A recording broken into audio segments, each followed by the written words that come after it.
folks? Hi, Governor Malloy. How are you? Good. Hi, how are you? My question is, if you do decide to go ahead and put through with the 30-round magazine ban, will law enforcement be held to the same ban?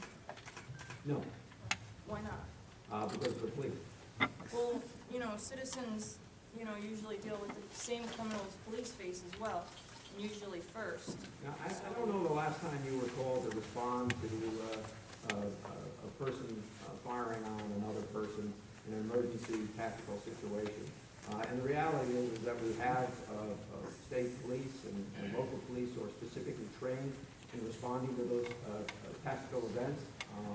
Most police officers, the vast majority of police officers, do not have available to them the kinds of guns that might even be in your collection on a routine basis.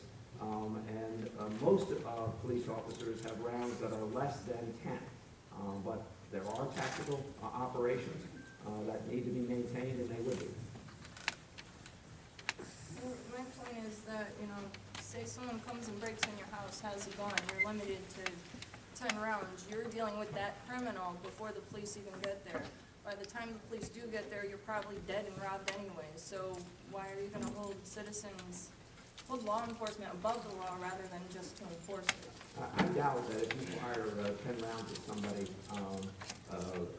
that's going to transpire. I understand that we may have a disagreement about that. I will point out to you, until 2004, magazines in excess of 10 were not allowed in our country. We're trying to make judgments about how to keep our citizens as safe as possible.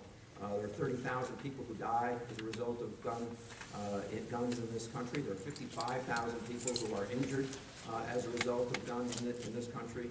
And we're just trying to develop policies, which you may or may not agree with, that are designed to keep people as safe as possible.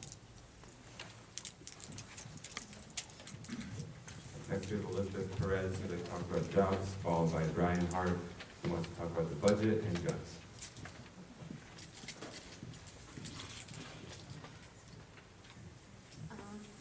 I just would like to know, what's You going gotta to put happen? your mouth right up to that microphone so people can hear you.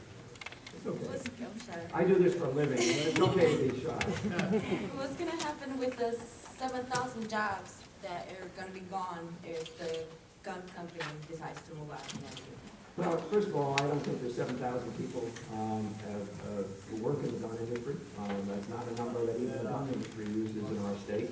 That's number one. Number two, there's no reason that they have to leave our state. We've made it perfectly clear, and I've sent a letter to the gun manufacturers that they're welcome to stay in our state, and we want them to stay in our state as long as they're manufacturing a product that's legally sold in the United States. Thirdly, with or without this law, those companies get proposals to move all the time. And there's no guarantee that they're going to stay in the state. In fact, many of those companies, that type of manufacturing has been on the decline over a period of time. There's 1.6 million jobs in the state of Connecticut. And with respect to direct employment with the gun industry, the number is probably less than 2,000 people directly employed. Wow. Okay. Next we have Brian. Good evening. I notice you have a nice contingent of state police officers with you tonight. Yeah, this is true.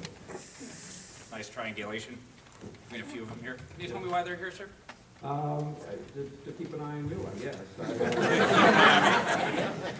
I thought that they were here for you, sir. I don't control the state police and the assignments they make.